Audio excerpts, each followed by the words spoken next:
Então agora chegou a hora da gente falar dos pontos de interrogação que aparecem naquela tabela.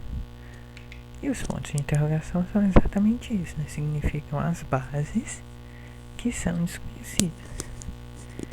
E os resultados dessa tese servem para responder a todos aqueles pontos de interrogação. Então vamos ao primeiro resultado.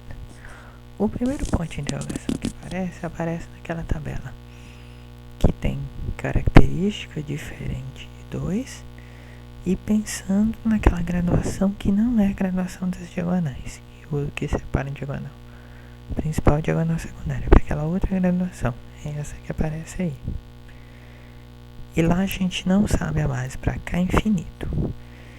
Então o que a gente fez foi provar que essas duas identidades, que na verdade são as mesmas identidades que aparecem para K infinito, característica diferente de 2 e aquela graduação das diagonais,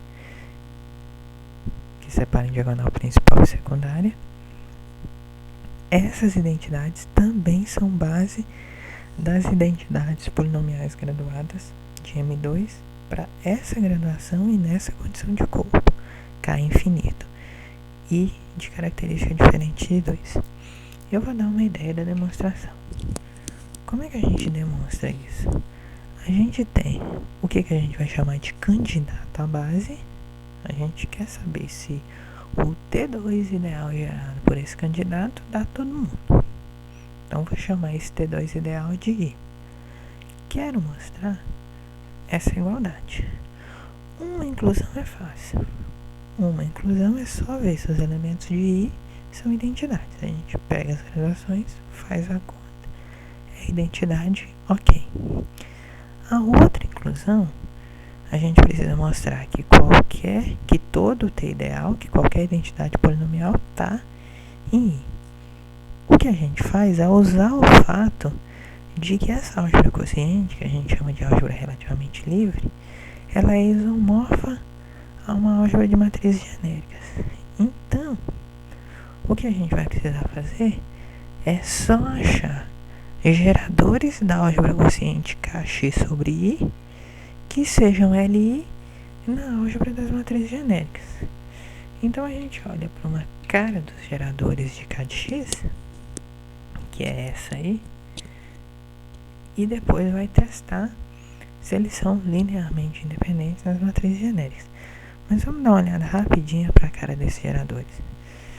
Então eu posso ter K de X sobre I monômios que só tenham Y, e lembra que lá a identidade dizia que os Y comutam, então eu posso ordená-los. É isso que eu estou dizendo com o fato de A1 até a K serem maiores ou iguais a 0. E eu tenho um segundo e um terceiro tipo de monômio.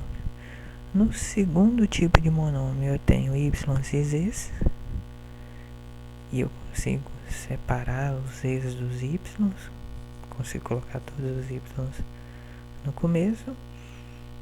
E no terceiro tipo eu já não consigo mais fazer essa separação tão bonita, vai sobrar um Z entre Y. Perceba também que tem diferença, né? Quando a gente olha para o segundo e terceiro tipo, e a gente olha para o chapéu, que significa que a variável pode aparecer ou não, isso vai fazer diferença, né? Se Z aparece no segundo ou no terceiro tipo, se essa variável está sob o chapéu aparece, significa que eu tenho uma quantidade par de Z's. E a gente viu que isso influencia no fato do monômio cair na componente 0 ou na componente 1. Mas a gente olha para a cara desse conjunto de geradores porque a gente quer mostrar que esses geradores são Li na álgebra das matrizes genéricas. Agora, que álgebra das matrizes genéricas? Vai ser a álgebra das matrizes genéricas gerada por essas duas matrizes que eu chamei de AI e BI. E aonde moram essas matrizes? Essas matrizes moram em M2 com entradas nos polinômios, nas variáveis y e eu usei o índice 1, y e 2, z e 1 e z e 2. Então a álgebra das matrizes genéricas vai ser isomorfa ao que a gente chamou de Fm2. E para mostrar a independência linear, o que a gente vai fazer é substituir os y lá nos geradores pelas matrizes AI e substituir os z's pelas matrizes BI e fazer a conta. Isso vai dar uma matriz que continua morando em M2 com entradas polinomiais e a gente vai escolher, a gente escolheu na verdade o elemento A12 dessa matriz para poder fazer a conta, para poder conferir a independência linear. Com isso a gente preencheu o único quadradinho que tinha a ponto de interrogação da primeira tabela, que era para a característica de K diferente de 2. Agora a gente precisa preencher mais um quadradinho. Agora vamos para outra tabela. Então a gente ainda vai pegar K infinito, característica do corpo igual a 2. Vamos olhar para M2 com essa graduação e vamos se perguntar se a gente consegue achar uma base das identidades polinomiais graduadas de M2. E aí a gente vai ver que essas identidades, essas duas identidades, que continuam dizendo que y1 e y2 comutam e que 3 elementos de A1 se comportam dessa forma, também é base das identidades polinomiais graduadas para essa graduação nessa condição de corpo, K infinito e característica de K igual a 2. A demonstração é muito parecida com a outra. A única coisa que a gente precisa mudar é mudar as matrizes A e B. A gente vai precisar trocar elas porque a graduação mudou. E na hora que a gente foi fazer as contas, a gente optou por olhar para o elemento A1. Fora isso, a demonstração é exatamente igual à anterior. Então, a ideia é a mesma, de olhar para igualdade entre os dois T ideais, mostrar que um está incluso no outro, o outro está incluso em um, tudo igual.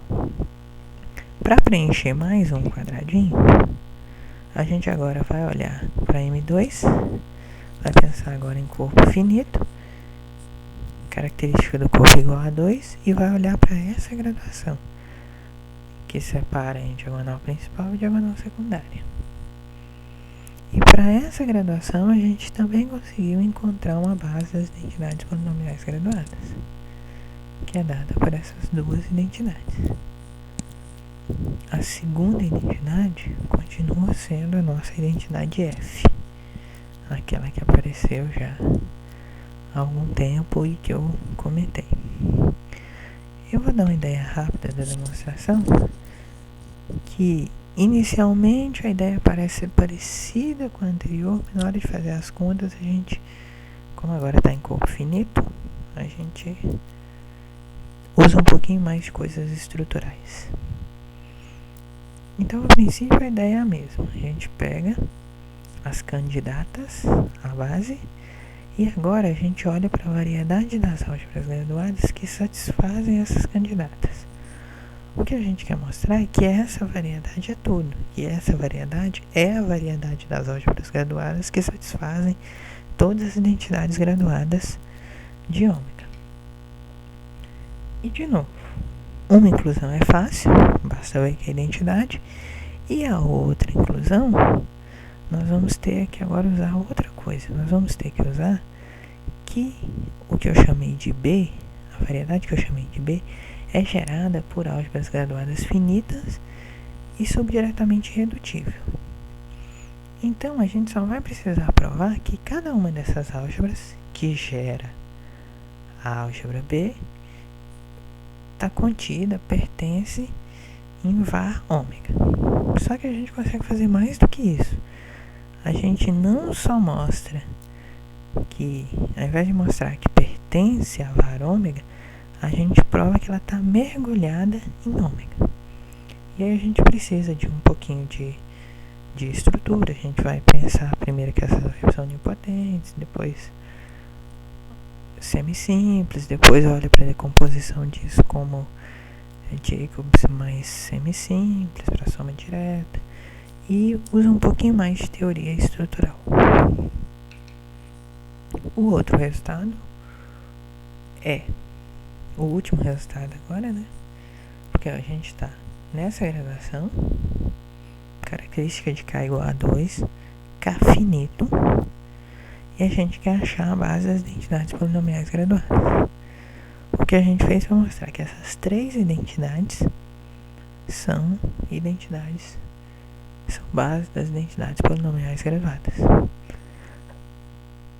A primeira identidade só envolve elementos de A0, a segunda só envolve elementos de A1 e a terceira identidade é a nossa F na versão graduada que a gente conhece. A demonstração é análoga à anterior, eu nem vou fazer aqui. E a principal diferença está na hora de construir os mergulhos, está na hora de pensar numa álgebra graduada finita, subdiretamente irredutível, mergulhada dentro da graduação ômega. É basicamente a única diferença dessa demonstração para a demonstração anterior. No resto, é tudo bem parecido mesmo.